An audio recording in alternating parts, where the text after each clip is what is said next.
Humarap din sa pagdinig ng Cotabato City Council ngayong araw si Rakma Omar Mamalangkay, residente ng Rosary Heights 10, kaugnay sa isinagawang search warrant sa kanilang tahanan.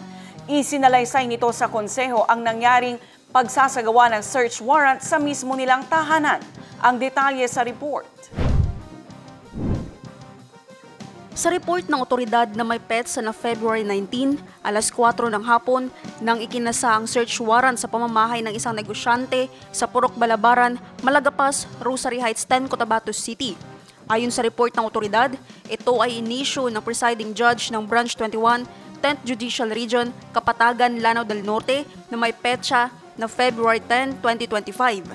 Ayon sa report, nasamsam sa pamamahay ng isang negosyante ang isang caliber 9mm improvised Uzi automatic rifle, isang magazine assembly loaded ng 5 bala, isang 9mm magazine, 2 pistol holder at isang magazine pouch. Wala sa bahay ang negosyante nang isilbi ang search warrant. Isusumite sa RFU bar ang mga na-recover na ebidensya para sa ballistic examination at proper disposition. Kaninang umaga, humarap sa Cotabato City Council si Rakma Omar Mamalangkay, ang nasa bahay nang isinagawa ang search warrant. Dumating po yung mga pulis, tapos po doon po sila na unang nag-raid po sa isang reserve army na si Alonto Calipon. Bali pagkatok po nila, wala pong tao. Bali lumipat po sila sa bahay namin. Sabi nila, ano po ito, kanino pong bahay ito? Sabi ko po kay Zakaria. Sabi niya, Zakaria Valente Mamalangkay amin. Tapos sabi ko po, ang pangalan lang po ng asawa ko, Zakaria Valente Mamalangkay. Tapos sabi ko, bakit po may amin? Sabi niya po, may aprobado na po itong ma'am ng judge sa Kapatagan. Tapos sabi ko, ganito na lang sir, tatawag muna ako ng barangay official. Kasi tapos sabi ko, pagdating ng barangay official, pipirmahan ko po yung search warrant. Tapos kailangan ko rin po ng media. Pagdating po ni Kagawad, pinirmahan ko po yung search warrant. Tapos pinapasok ko na po sila. Ang nakita po doon sa kwarto po namin, 3 Oster, isang magazine na long magazine. Tapos lumipat naman kami sa ibang kwarto. Tapos wala rin po silang nakita doon. Umakyat naman po kami, nilalungkat na po lahat, wala rin po silang nakita. Bumaba na po kami, tapos wala rin pong nakita. Tapos sabi nung isang naka-gray na naka-short, sabi niya, umakyat ka ulit sa taas. Tapos siya naman po yung nag-hukay ng mga damit namin, wala silang nakita. Pag akyat ulit, meron na po na silang nakita na baril.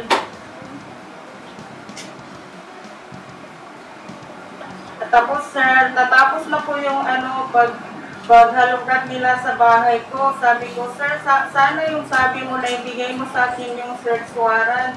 Sabi niya, sundan mo ako ma'am sa police station. Sabi ko, sir, sabi mo sa akin, ibigay mo. Sabi niya, sundan mo ako. Tapos sabi ko, picturean ko, hindi ka man magbayad. Kaya sabi mo, baka mamaya i-social media mo yan. Hindi sila nagbayad, guys. Tapos para sa amin, guys, masakit talaga yung ginawa nila sa amin. Kasi wala talaga kaming ganun paliit. Maliit lang kanila negosyante. Tapos ang asawa ko, hindi na siya makapunta. Nagbigay din ng kanyang salaysay ang barangay Kagawad na nasa lugar din nang isinagawa ang search warrant. Sabi niya, napakagal, punta ka dito dahil may search warrant yung mga pulis at kasama na rin dito sa bahay. So, katabi pumunta, pagdating ko doon, nandun na sa mga pulis, ang harap ng bahay nila. So, sabi ko, sana yung search warrant. Sabi mo isa na parang hindi siya naka-inform ba? Sabi ko, sana yung search warrant. Tingnan ko, siyempre, yun ang karapatan ng barangay official bago kami tingnan natin yung search warrant. ipabasa sa akin, ang nakalagay doon, ang subjects nila is caliber ano yan, M16, rifle, saka isang caliber 45. Doon sa search warrant. Nagpirma ng search warrant si Judge Quinto ng Llano del Norte, Regional Rifle. Kaya nakapirma na itong asawa ni Juan, Zakaria Palinti Mamalagay. Tapos dumating yung mga social media sa DXMY, hindi yung nandoon. Saka na namin pinasok yung pamamahay ni Zakaria Palinti Mamalagay. Pagpasok po namin, bago kami pumasok, yung dalawa na third ng warrant, kinakapan ko sila, wala silang mga dalaan after play ba. So agad kami tumuloy doon sa kwarto nila, ni ni Zakaria, Valentino Malangkay, nalugda nila yung isang pati ng kwan, kabinet, para doon, gano'n. Nakita yung doon sa lawyer, yung isa, tatlong poster ng baril, sa isang magasin na mahaba doon. So yun ang doon. Pagkatapos doon, na tanong nakita, sinuba at pinala doon sa sa kwan. Kabutihan sa matandang babae ng dito rin dyan.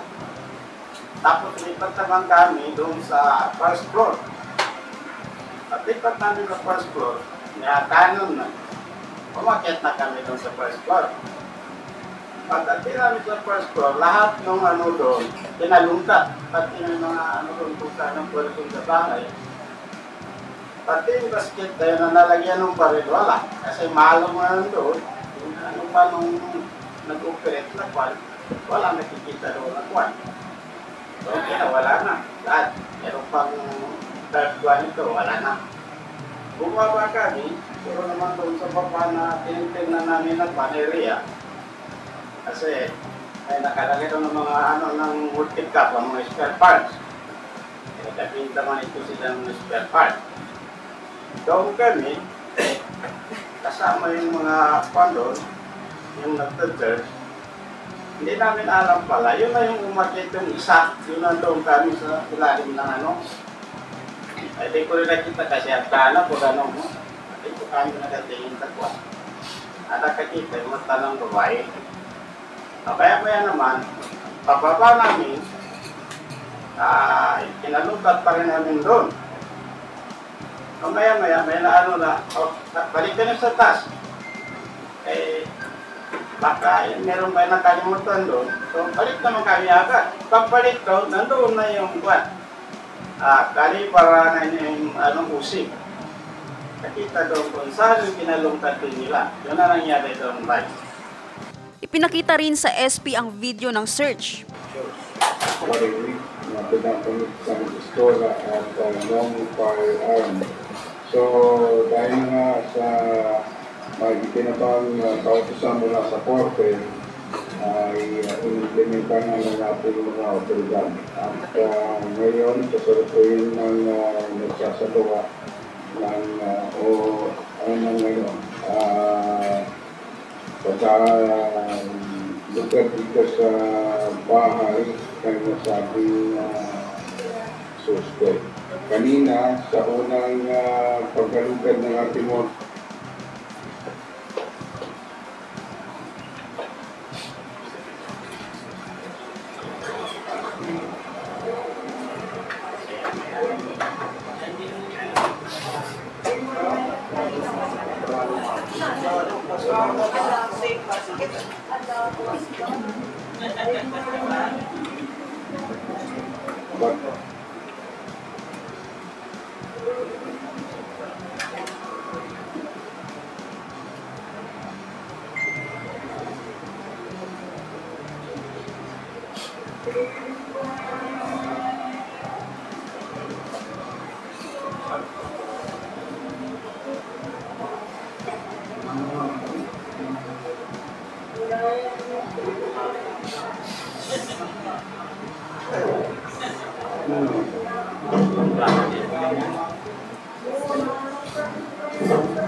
siguro sila. Hindi niya sinabi anong pangalan niya, Ay, hindi sila anong unit? Wala siya. Wala siyang name plot. Wala din po. Kasi nakasivil. Kaya Civilian, sa video, naka-face mask sila. Walang name po.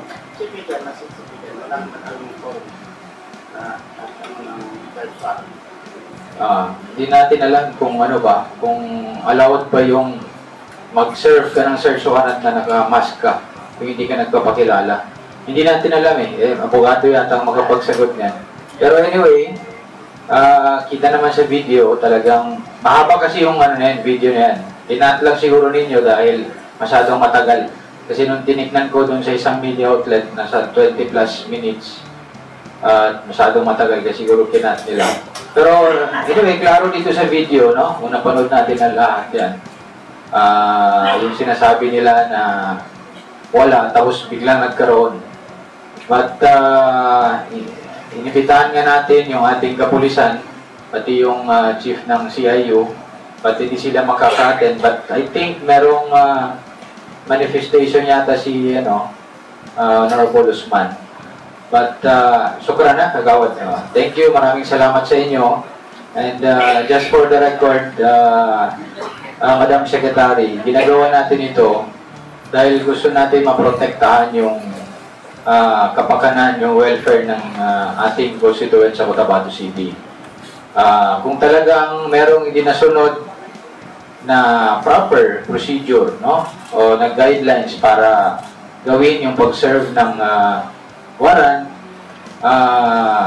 una, ang mag-file yung complainant sa proper court.